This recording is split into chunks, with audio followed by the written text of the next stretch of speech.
Hi, I'm Mayor Allen Beach, and I'm here today with Brian Paladino, my Chief of Police, our Chief of Police.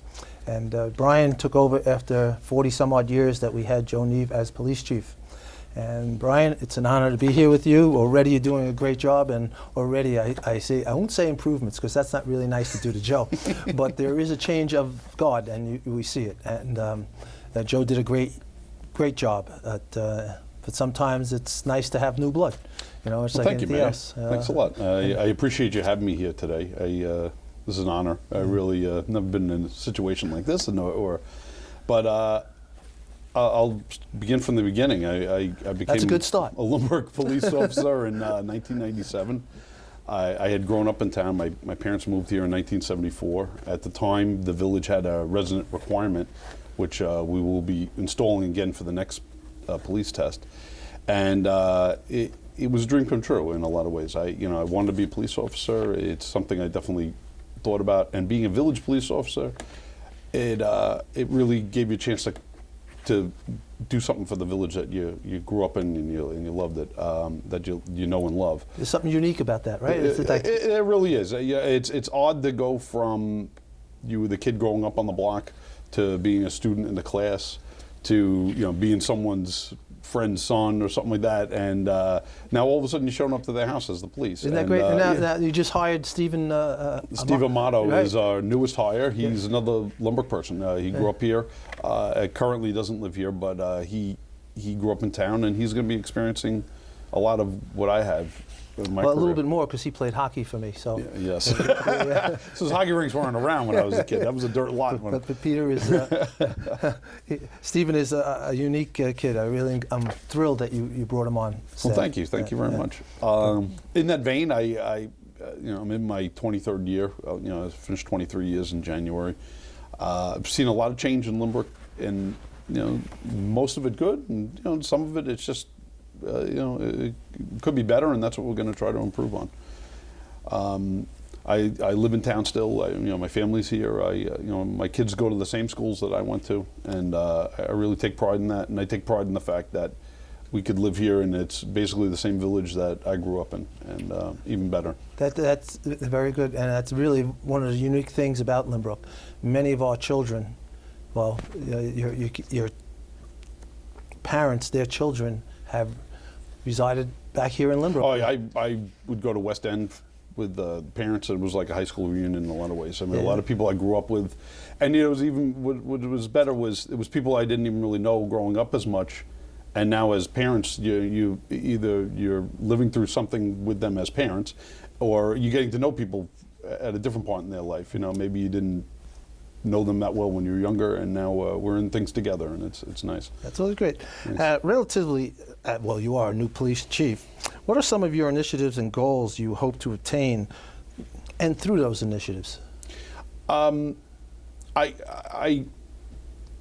trust my people. We have great police officers. I recently went to a conference upstate, and it was police chief training. It was the first time they were instituting something like this by the Department of Criminal Justice for the state. And I was amazed because I was the furthest downstate person that was at this training, and we do get paid better up down here. We're more professional down here than upstate. Upstate, there's a lot of part-time police officers. There's a lot of jobs that are leapfrogs into bigger jobs, and one of the biggest problems they had was having good people and retaining people. I don't have that problem. I have 49 incredible guys that work for me. Each of them I have 6 decorated veterans. I have numerous New York City police officers that come over that were veterans from New York City, decorated. I have guys with master's degrees, people who ran businesses, and they decided to come and police in Limerick. And with that being said, it's a talent pool. And I want to use that talent pool to have them make decisions, have them bring out initiatives. And that's one of my initiatives, is to get them to have more initiative and to hear their ideas and move forward with that. And in that vein, I definitely want more community-oriented policing. Part of what I love in this town is that we go to calls, and for the most part, the residents are happy that we're there. I know New York City police officers are up against people throwing things at them. That's not the climate here. And that's the first thing, if someone didn't grow up in this town or someone rolled over from New York City, we do have to sort of teach them that you're getting called usually to help them. And, people like you here. Yeah, like they do. And what I've said too, I mean, you talk about community-oriented policing. I've had some great arrests here, some tough days. But I also remember going on call. I fed a woman's bird who was in the hospital. You play catch with a kid. I mean, those are things that you could do on this job that you don't really get a chance for in a bigger job, and the people appreciate it, and the people love that, and I love that being a resident, and that's what I want to instill. The community sense. I was just saying, like the relationships that you can have with the children. Listen, I remember my own children growing up here. There was an incident once where nothing really happened, but the officer at the time, something could have happened, and when he brought my son home to my house and said, listen, nothing happened, but we're just here to, just make sure that nothing does happen. That's one of the unique things about Lynbrook.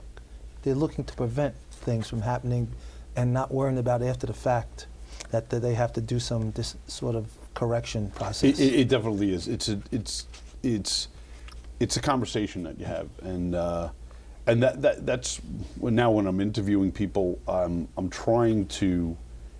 I want people that write well, communicate well. I mean, the biggest problems in my personal life, biggest problems I've had on my professional life has been when there's a lack of communication. And when that lack of communication happens, the breakdowns happen in the system. So I want communication. I want my guys to be able to tell me, hey, good and bad, what's going on out there. I want to communicate to the residents. Are we doing it right? I want to ask them every once in a while, like today, are we doing okay? And if you're not, I want to hear about it. And I also want to listen to you because maybe you have a better idea that we don't have, and maybe you just. I have a lot of ideas, but that's all right. But that's one of my big initiatives. Another big initiative of mine, I came up through the system, and it was funny. I was a police officer. I went into like an anti-crime unit for a few years, pro-arrest, whatnot. And some things in policing become like academic. Chain of command, a lot of police theories. They sound academic, and when you're younger and you're a tenacious cop, and you want to make arrests and everything, some of that academic stuff falls to the wayside, and you don't realize that it's actually there to help you. I got the great opportunity to be in a training position, and I was a trainer for the department, and I went to a lot of training for the department to improve my training abilities, and I really started to embrace the academics of policing, and it definitely helped me get me into the position I am now. I was able to articulate better why we need a certain policy or why we need to do things a certain way. I'm able to articulate, because my guys, they want to do things a certain way sometimes, and maybe I don't believe it to be the right way. I have to communicate and articulate myself to get the point across. Along the lines of that, I did really fall in love with traffic safety. I didn't realize, especially now, Long Island and Lynbrook and Nassau County in general it's crowded.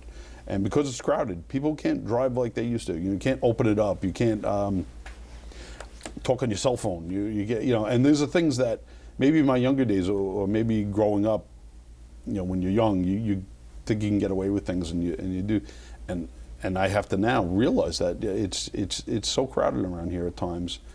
You need to watch what you're doing, and another part of it is my pedestrian and highway traffic safety initiatives, just to get people to slow down through town, get people to be considerate of kids crossing the streets, about people trying to go to use our downtown. That's my kids leave the house. I want them to come home, and you want to be able to give them the free rein to go out and explore the world by themselves. And when you have a traffic safety unit out, when you have people slowing people down, then you feel better about you're right. doing I that. see a lot of times that people just have to be reminded that you got to slow down and think a little bit. Oh yeah. Because after a while, you just fall into the same trap of traffic, And if you're that one guy that slows down and kind of it's reflected upon the rest of the traffic. You know, when people drive fast, you see the whole crowd of cars pick up the speed a little bit. So if you can slow them down, and I see that happening in Limbrook. People come across the border. Yeah, it was funny, actually, my youngest son, we were driving somewhere last night, and he asked me, he goes, he's 12, he goes, is driving hard? And, you know, my first answer was no, it's not hard. I mean, I don't believe it to be a very difficult skill. However, and I told him that. I said, you'll be able to drive. And I said, I want you to be wary where you're going. And at 12 years old, you're supposed to know places and get an idea where you're going. But I said, the biggest problem is people fall to complacency. You start to leave late for things. Oh, I'm going to get there. Right. And when, you know, when you're leaving into traffic at a high traffic time, you're not going to get there on time. Nope. And you need to prepare. You need to, you know, and you need to understand that you are driving a heavy machine, and you could hurt somebody if you're not, you know, paying attention. And that's all I could, you know, say. And we're going to be here to remind you that it's a big responsibility. That's what we need in our side streets. Slow down. Yes, thank you. What do you see in the future of public safety in Limbrook? Well, public safety is all. There's a lot of initiatives by New York State. That are definitely, and I believe some of it in certain ways. Like I said, that academic comes out, that there are a lot of stats that rehabilitation sometimes is a better way to go than punishment. There's a lot of reports, drug crimes that happens, and a lot of younger people. You know, the age of responsibility has risen to 18 years old. We used to be able to arrest someone at 16 years old. It changed to 17 for last year, and now it's 18 years old.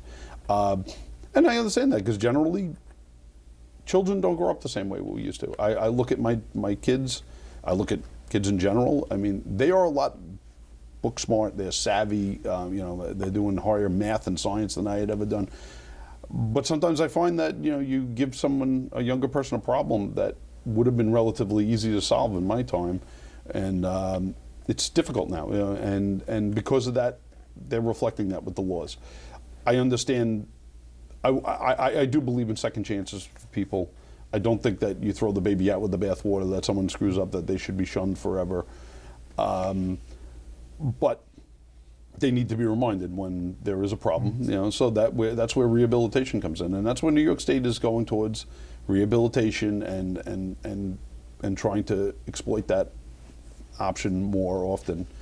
And I don't totally disagree with it, but we have to shape our policing around it. I mean, what Brian Paladino thinks at home and Brian Paladino thinks at the job is different, because I have to follow the rules and the laws of New York State. I can't follow exactly what I think is always the right thing. As they do in Brian Paladino's house. No, that doesn't happen either. It's more what Mrs. Paladino likes. But it's. I see New York moving towards rehabilitation. The pendulum has swung, and for beginning next year, a lot of crime is not going to be looked at. Decriminalization of marijuana is one. I gave a speech. We had our Cop of the Year ceremony, and one of our cops had two gun arrests and one large felony drug arrest. It all started with the odor of marijuana. You know, so to say that marijuana is a victimless crime is not. I don't believe it to be true. To say that someone should spend a long period of time in jail for marijuana use, I don't absolutely agree with that either. There should be a middle ground, and I think New York State's trying to work towards that. And hopefully here in Limbrook, we'll be able to interpret things our way and really make it work. You know, I mean, we want to keep the quality of life in the village at the utmost. Well, touching base on the marijuana, those arrests were made while the person was operating a motor vehicle, correct? Yeah, they were, and that's another thing that you need to exploit. You need to use the tools in your tool bags. That's what I've always told the guys. As a trainer, I always said that, and sometimes, you know, police officers, people in general, they get fixated on something and want to get right to the point. And sometimes I ask them to step back. And this is what I'll talk to them about as the the new legislation is coming through, is take a step back and think about things another way. In preparation for the decriminalization of marijuana, we stepped up our training with detecting drug drivers. To be a full-on drug driver analyst is a big proposition, and New York State came down with a lesser program to more or less street test people, and then that would build your level of confidence that there was an arrest and put them under arrest, and then have them fully tested at central testing, which is in Nassau County. It's provided by Nassau County Police. I was able to have 6 people trained in that, in preparation of marijuana either being legal or decriminalized, actually what ended up happening. And hopefully that's going to be a way we're going to do it. We're going to find people that are intoxicated by drug use, and we're going to get them off the road, because gone are the days that it used to be at nighttime, you're drinking and driving. That is really curtailed in a lot of ways. They've laid down the law about that, but people now think that driving while smoking marijuana, there's this illusion that marijuana is not bad for you, in fact healthy for you, and it's sad to see that people are really falling for that, I think. Along with the heroin epidemic and opioid epidemic that has ravaged Nassau County, which is actually there's been some it's fallen off the high numbers that we're at. So that, coupled along with people that feel that it's okay to drive on marijuana, we're going to stop that. Well, that's a little scary too with the marijuana. The added components they were putting into the marijuana is what really has. I am honest. I've never used marijuana in my life. I've never used an illegal drug in my life. With that being said, they say that the marijuana nowadays was not the marijuana your parents were smoking. It's definitely higher content, higher THC compound and content. It's pure. It's grown, in marijuana circles. It's grown correctly now. It's more purified. People are trying it, and it's getting them. It's very, very heavy doses. Small amounts are heavy doses, and that's what has changed in a lot of ways. You have older people that are experimenting with the new drug, and they're thinking what it was in 1960 and 1970s, 1980s even, and not what it is in today's science. It's become a science in a lot of ways, and people have perfected it, and because of it, it's very potent. So people should be very careful. Yes. Yeah. I know we touched base on it a little bit, but what do you think are the qualities that make the Lynbrook police officer? Well, personally, I do believe this is a little bit better and different than other officers in different areas. One thing I'm hoping that I bring to the table, and what I've tried to do, is high energy. If you don't like what you're doing, you shouldn't do it. And I love what I do. I laugh. I need to get paid, but I don't feel like I work every day. I feel like I'm coming into a situation where I have great people. I have great cops. I have great assistants. I have great crossing guards and great parking aides, and the people who answer the phones. They're all great people, and you need to feed that. And I try to feed it with my energy. I want people. I get up at 4:45 in the morning. I have a routine that I'm in, because I want to prepare, so when I walk through the door, I'm at my best. And that's what I feel like I brought to the table, and I've seen a lot of guys turn that on. I went back to the resumes of some of them. I have decorated veterans. I have people with master's degrees. Everybody basically is at least a college graduate, and they care. And there's all walks of life. As I said, I have guys that care about the traffic safety. I have guys that care about getting out of the car and talking to people, and I have guys that care about, they want to make arrests and make this place safer. And it's been our job, myself and my supervisors, we've tried to mix up the bunch, so we have a taste of all those people working at once. And so when you go on a call, and maybe there's an arrest going to be made, I pride myself on the fact that we're not a department that's heavy-handed. We're not looking to hurt people. We're not looking to demonize people or demoralize people. Everybody's treated with respect. I've recalled myself and many other people that, there are people in the station house that are under arrest, and they're smiling, they're taken care of, and that's a good thing. I get letters from residents. I said I am a resident. I do get a lot of letters. Right, and pretty much every party I go to, any function I go to, I spend 45 minutes to an hour talking to the Lynbrook police game, and it's always, wow, Officer so-and-so was so great. I called up, they really understood my problem, and I for the most part, I feel like we're beloved by this community, and that's what I tell the guys. I mean, as I said, not everybody has lived here or had a chance to be here their whole life, and I said people care about us. People really do. And we had an officer that got hurt back in August. I can't tell you the amount of phone calls, and it had made news. He was in a car accident. I had the amount of phone calls, texts, emails I got asking how he was. Hey, who was it? Was everybody all right? I mean, I can't disclose injuries and stuff, but I said, he's all right, and I'm going to pass it on that you cared and that you were asking about him. And, he's back to work now, and he knows it, and that's great. So that little bit of knowledge he brings to the table, and he's working his hardest. It is funny how other neighboring towns seem to chase people towards Lynbrook. Why do you think that is? We got a lot of brave members, and I'm really happy about that. And we always seem to take care of the problem. And we do all right. A compliment to you. It is a compliment. And we do really well. And if I compare off to, even we have a lot of guys in our plainclothes unit and our detectives that are going above and beyond with investigations now, which are they are taking to heart every call that comes in. They've even taken cases that Nassau County was too busy to take care of because Nassau County carries some of our felony case load. And our guys have taken it and been like, you know what, we could do something with this. And they've taken the time and made, I believe we had 15 arrests last year that Nassau County wasn't able, they just weren't able to provide that service. And our detectives turned around, made an arrest on it, and our plainclothes guys, they've enhanced arrests and been able to work on the paperwork of the postcards when they make arrests.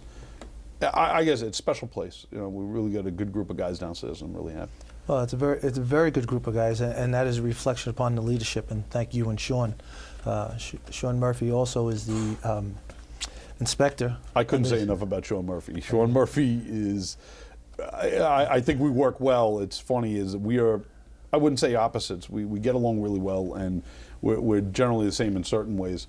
But he's younger, very tech oriented, very data driven, and I'm older, and I'm more of. I like to talk. I know a lot of people. My age alone, I know a lot of people, and we collaborate, and I'm trying to bring the best product to the table. And one thing I realized within the department, and in my career it was the same thing, that every guy has a certain asset that they bring to the table, and that enforces the ability of the job. Someone might be a plumber or an electrician on the side or have knowledge of that. Right. And when you go to a call or something, that person is able to be there and help out in the department, or even a suggestion of telling people. I explain that in a different way. I am not a Yankee fan by any means. I'm a lifelong suffering Met fan. But I have you and Larry Bean. Exactly. So I have to. But I admire those Yankee teams in 98, 99, 2000. They won that World Series, and they were in the running for years before and after. They were not an all-star team, and that's for years. The Yankees were trying to put together an all-star team. We were not successful. They had the right people. I mean, Scott Broch just looked like an accountant, and he was a great third baseman. He did his job. Paul O'Neill was a grinder. He came in and he did those things. And that component with Jeter, the young superstar, Bert O'Kelly, the center fielder, who were actual stars in the pitching, it worked well, and that's what I'm trying to put together is not everybody is going to arrest everybody in the world. Not everybody's going to be great at talking to kids. Not everybody is going to be, the best tech guy. But if we mesh our guys correctly and put the right people with the right, group of people, I believe in team building and building teams through that. People learn from each other, and as I said, and I see that happening. Yes, and well, thank you so much. I think, and I do appreciate that, and it makes life easier in the village here. I do see that sense of team because your hockey team, when you played, won the championship. Oh, yes, Yeah, that's it. So you might want to get that on there a little bit. I never played organized hockey in my life. I was a lacrosse player. I played some lacrosse in college. I played football. It's funny, when you become a parent, you think, I had all my dreams. I was a baseball player when I was younger, and all my dreams were going to be my dream. You know, all my kids' dreams are going to be my dreams. And you realize soon, being a parent, that the kids are going to follow their own lead, and they're all going to do their own thing. And my oldest son never really gravitated towards the sport. He was a big Lego builder. He wants to be an engineer now. It pays off, but he likes skating. And my wife got him a pair of skates, got him over to Sport Time, and he was like classically trained as a rollerblader, great rollerblader. And then we rolled over and he played Limerick roller hockey. And that, roller hockey was so foreign to me, and hockey was sort of foreign to me then. I started getting around the sport, and it was a great group of people down there. The kids are playing the sport, the parents are passionate, and it's grown. Within the season of being a parent on the outside, I started assisting, helping out behind the bench, getting to know the guys down there. Then 1 year, I had some problems with the fact that we'd have coaches sometimes didn't have practice, so I put my money where my mouth is, and I became a head coach. And I gave a speech one night about my most successful hockey team, and that got surpassed because I finally won a championship. It was nice. But my most successful hockey team was my first team, because they were terrible. We lost every game in the beginning. Finally, we tied a game by the middle of the season. The coaches and I celebrated, but we learned the failure. We learned what not to do. We learned, and I look at those kids. Those kids now are in 7th and 8th grade, and I still coach a lot of them. But as for kindergarten, first, second graders, they needed to learn. They wanted to learn the game, and we all learned together. It was so much fun, and it went on from season after season. I had some of the best events, best times with my family and my kids down there. I love the way most coaches nowadays. Life's changed, and it's a lot of positive, building, role model building, which you're trying to do down there. In other sports too. I coach lacrosse. You're trying to build the positive and build on positives in the kids. And that roller hockey league it's just been such an awesome thing in my life. My daughter played. She won. She was a leading assist person one year, and it said everybody's welcome down there, and you have a great time. Well, I see there's a tremendous common denominator in the police department and with your roller hockey team, and that's you, Brian, where I see that common denominator working for this village. And I thank you for coming today. Wow. And I thank you for all your help, and keep up the great work. Do a great job. Thank you very much. It's an honor to be here. Thank you so much. Bye-bye.